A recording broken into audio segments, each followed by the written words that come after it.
SIT ఇచ్చినటువంటి నివేదికను కూడా గౌరవించకుండా కూటమి నాయకులు రాష్ట్ర ప్రజలను అభద్రతాభావంతో అభద్రత కలిగించేటువంటి ఫ్లెక్సీలను తయారు చేసి ప్రదర్శిస్తూ హిందూ సమాజాన్ని తికమక పెట్టేటువంటి పరిస్థితి ఈరోజు చూస్తూ ఉన్నాం.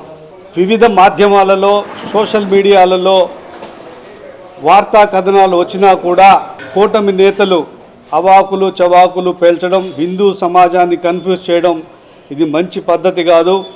ఈ వ్యవహారాన్ని పూర్తిగా ఖండిస్తూ ఉన్నాం దివ్యాంగుల విభాగం తరఫున. అలాగే నిన్న జరిగినటువంటి భౌతిక దాడులలో మాజీ మంత్రివర్యులు విడదల రజనీ గారు అలాగే అంబటి రాంబాబు గారి ఇళ్ల మీద భౌతిక దాడులు చేయడం ఇది మంచి పద్ధతి కాదు.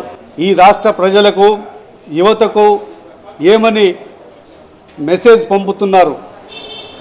పోలీస్ వ్యవస్థ మీద పూర్తిగా ప్రజలకు నమ్మకం సడలిపోయేటువంటి పరిస్థితి ఈరోజు చూస్తూ ఉన్నాం.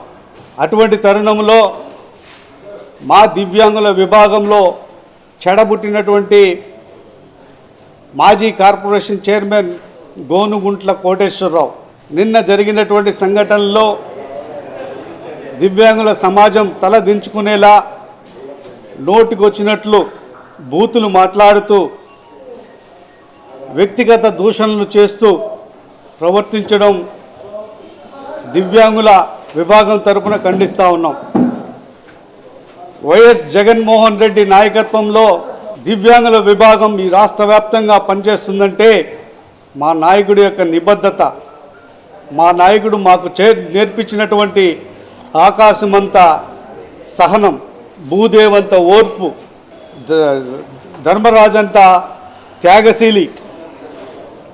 అటువంటి వ్యవహారంతో మా చేతులు కట్టేసి ఈరోజు చూస్తూ ఉన్నాం కూటమి చేసేటువంటి దాడులు, ప్రతి దాడులు. ఒరే చంద్రబాబు అని అనాలంది.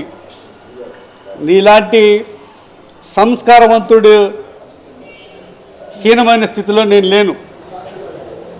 నాకు నా నాయకుడు ఒక విజ్ఞానంతో విజ్ఞతతో కూడినటువంటి నడవడికను నేర్పించాడు. ఒరే చంద్రబాబు అనేటువంటి పదం మాట్లాడడం పెద్ద విషయం కాదు, కానీ తప్పు.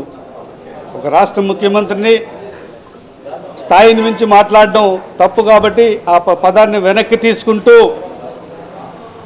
ఒరే కోటేశ్వరరావు నీ గుండెల్లో నిద్రపోతా,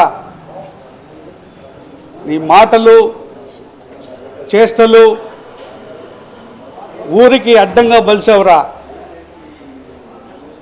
తిరుపతి లడ్డూలో జంతు కొవ్వులు కలిపారో లేదో తెలియదు, కానీ నువ్వు నీ ఒంటి నిండా జంతు కొవ్వు బలిసి మదమెక్కి కొట్టుకుంటా ఉన్నావురా కోటేశ్వరరావు. పనికి మాలిన వెధవా, ఏం మాట్లాడుతున్నావురా? నీకు సంస్కారం లేకపోతే నాకు నేర్పించాడురా నా నాయకుడు సంస్కారాన్ని. వినయంగా విధేయతగా మాట్లాడమని నేర్పించాడురా పనికి మాలిన వెధవా.